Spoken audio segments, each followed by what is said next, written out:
మన బాడీలో అన్నిటికన్నా ఇంపార్టెంట్ అయిన మజిల్ మన heart. Based upon the blood glucose levels, LDL levels, HDL levels అనేది ఆధారపడుతుంది. సో ఇవి ఓవర్ నైట్ సోక్ చేసుకొని ఎర్లీ మార్నింగ్ తీసుకున్నట్టయితే కనుక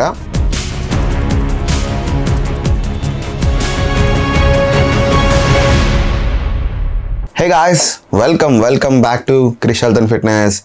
సో గాయ్స్, ఈరోజు వీడియో అనేది చాలా ఇంపార్టెంట్. మన బాడీలోనే ఇంపార్టెంట్ అయిన మజిల్ హార్ట్. ఈరోజు వీడియోలో హార్ట్ హెల్త్ గురించి తెలుసుకోబోతున్నాం. అలానే మన హార్ట్ హెల్త్ని ఇంప్రూవ్ చేసే 5 ఇంపార్టెంట్ ఫుడ్స్ గురించి తెలుసుకోబోతున్నాం. మరి ఇంకెందుకు ఆలస్యం, let's start our video.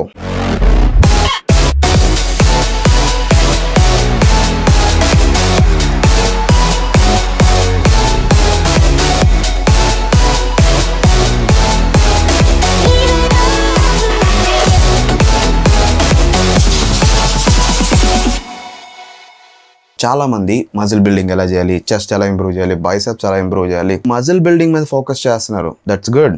But అన్నిటికన్నా మన బాడీలో అన్నిటికన్నా ఇంపార్టెంట్ అయిన మజిల్ మన హార్ట్. ఎస్పెషల్లీ మనం 30-40 ఇయర్స్ క్రాస్ చేసిన తర్వాత మనం మెయిన్గా ఫోకస్ చేయాల్సింది మన ఓవరాల్ హెల్త్ అండ్ ఫిట్నెస్. అందులో ఒక టాపిక్కే హార్ట్ హెల్త్. సో హార్ట్ హెల్త్ని ప్రయారిటైజ్ చేయాలనేది ఈ వీడియో తాలూకా మెయిన్ థీమ్. కేవలం 30-40 ఇయర్స్ వాళ్ళకే కాదు, 20స్లో ఎర్లీగా స్టార్ట్ చేసినట్టయితే కనుక ఇంకా మంచిది. ఎందుకంటే ప్రెజెంట్ ఉన్న మన లైఫ్ స్టైల్ కావచ్చు, ఫుడ్ హ్యాబిట్స్ కావచ్చు, they are not meant for healthy heart. అందుకే మనం ఎడిషనల్గా హార్ట్ హెల్త్ని ప్రయారిటైజ్ చేయాలి. ఇది simple topic. Number 1 on the list, dietary fibre foods. వీటి గురించి ఎంత చెప్పినా తక్కువే. ఒకవేళ డెడికేటెడ్గా ఒక ప్రెజెంటేషన్ తయారు చేయాలంటే మోర్ దెన్ 15-20 మినిట్స్ పడుతుంది. బట్ సింపుల్గా ఈ వీడియోలో చెప్తాను. డైటరీ ఫైబర్స్ అనేది మన ఫుడ్లో చాలా ఇంపార్టెంట్.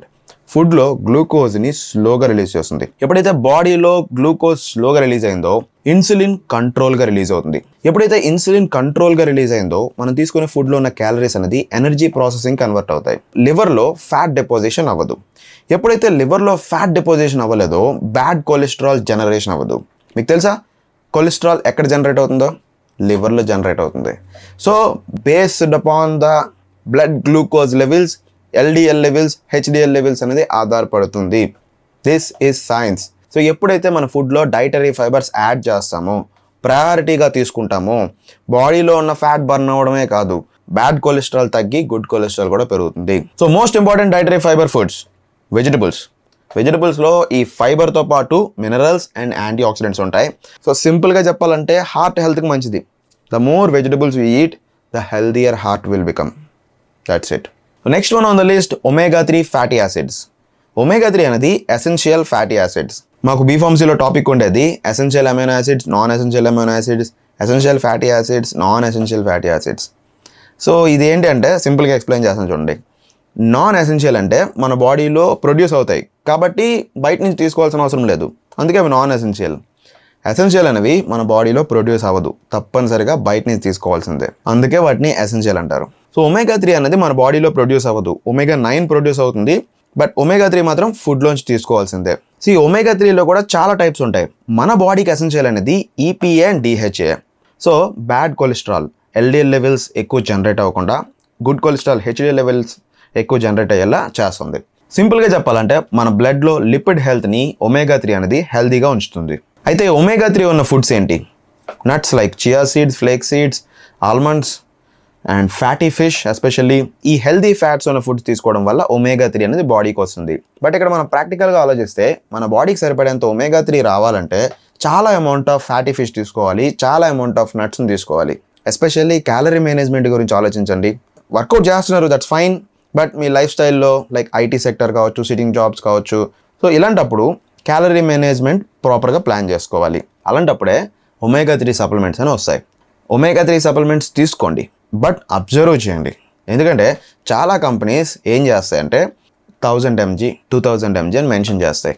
EPA, DHA వాల్యూస్ సరిగ్గా మెన్షన్ చేయరు. ఒకవేళ ప్రాపర్గా మెన్షన్ చేసినా సరే మనకి అంత ఐడియా ఉండదు కాబట్టి EPA అండ్ DHA వాల్యూస్ ప్రాపర్గా అబ్జర్వ్ చేయకపోవచ్చు. మీరు ఏ omega-3 సప్లిమెంట్ తీసుకున్నా సరే EPA అండ్ DHA వాల్యూస్ ఒక్కొక్కటి 250 అబోవ్ ఉండేలా చూసుకోండి.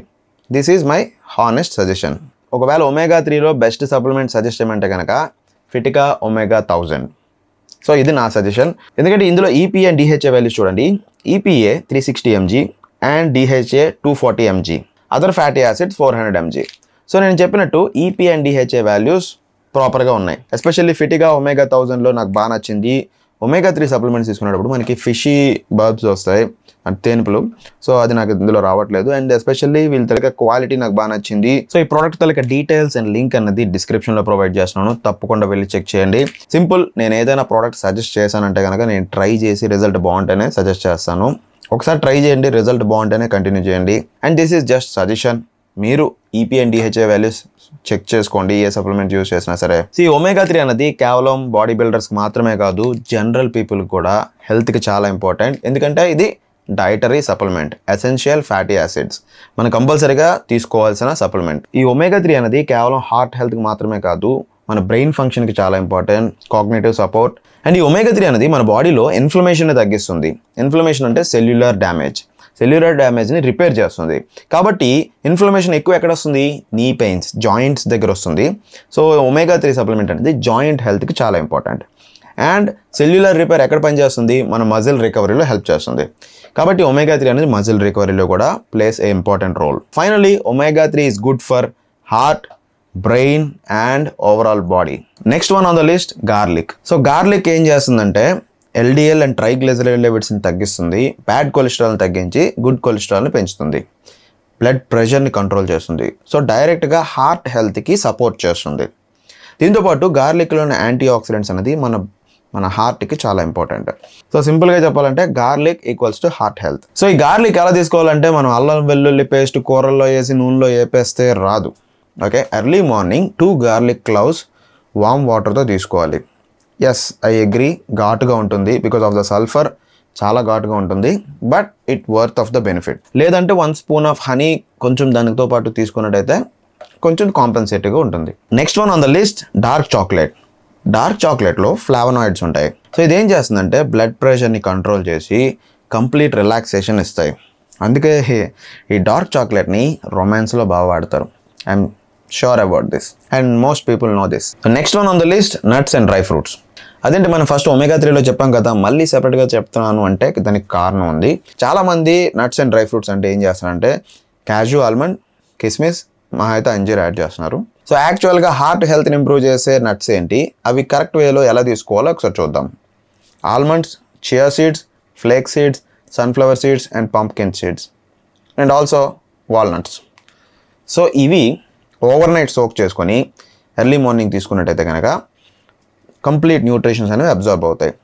ఇప్పుడు నేను చెప్పిన లిస్ట్లో vitamins, minerals, antioxidants, fibres and దాంతోపాటు గుడ్ ఫ్యాట్స్ లైక్ ఒమేగా 3 అన్నీ కూడా ఉంటాయి.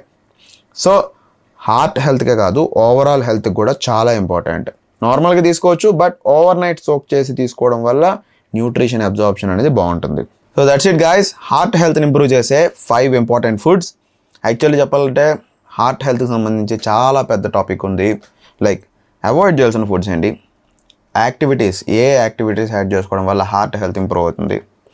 సో ఇలా వేరియస్ సెగ్మెంట్స్ ఉంటాయి. ఇవన్నీ కవర్ చేయడానికి లెంగ్త్ సరిపోదు కాబట్టి సెగ్మెంట్స్లో చేస్తున్నాను. ఒకవేళ నా వర్క్ నచ్చినట్టయితే కనుక, ఈ వీడియోలో ఇన్ఫర్మేషన్ నచ్చినట్టయితే కనుక ఈ వీడియోని లైక్ చేయండి, నా ఛానల్ సబ్స్క్రైబ్ చేసుకోండి, పక్కన ఉన్న bell icon all notification click చేసుకోండి. నెక్స్ట్ ఎలాంటి వీడియోస్ చూడాలనుకుంటున్నారో కింద కామెంట్ చేయండి. అలానే ఈ వీడియో నా వర్క్ పైన మీ దానికి ఒపీనియన్ అనేది కింద కామెంట్ చేయండి. సో నా సెగ్మెంట్ ఎలా ఉంటుందంటే science based knowledge and experience with my 10 years of ఎక్స్పీరియన్స్తో ఈ పాయింట్స్ అని చెప్తున్నాను. ప్రాక్టీస్ చేస్తాను, డైలీ ప్రాక్టీస్ చేసి అబ్జర్వ్ చేసిన పాయింట్స్ని విత్ సైన్స్ బేస్డ్ ఎవిడెన్స్తో మీతో సబ్మిట్ చేస్తాను. సో నాకు కాలేజ్ డేస్ నుంచి కూడా ప్రెజెంటేషన్స్ అంటే చాలా ఇష్టం. లైక్ ఏదైనా టాపిక్ని డీటెయిల్డ్గా ఎక్స్ప్లెయిన్ చేయడం. అదేవిధంగా అదే ఎక్స్పీరియన్స్తో ఈ నా తలక రీసెర్చ్ వర్క్ని మీకు ప్రజెంట్ చేస్తున్నాను. మీ అందరూ సపోర్ట్ చేస్తారనుకుంటున్నాను. ఐ హోప్ చాలామంది సపోర్ట్ చేస్తున్నారు. So please follow me Instagram krishhealth.fit.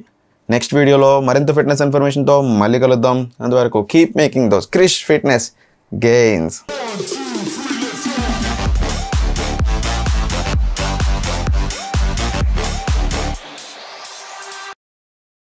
Per డేలో 4 hours జిమ్ చేసామండి, మార్నింగ్ అండ్ ఈవినింగ్. ఎప్పుడు నా 20-25 years ఏజ్. ఇప్పుడు నా ఏజ్ 30. ఫ్లెక్సిబిలిటీ అండ్ మొబిలిటీ మీద ఎందుకు ఫోకస్ చేయాలి అంటే, జిమ్లో ఇంజురీస్ అవ్వకుండా మజిల్స్ బాగా బిల్డ్ చేయాలంటే మన జాయింట్స్, లెగమెంట్స్, టెండన్స్ స్ట్రాంగ్గా ఉండాలి.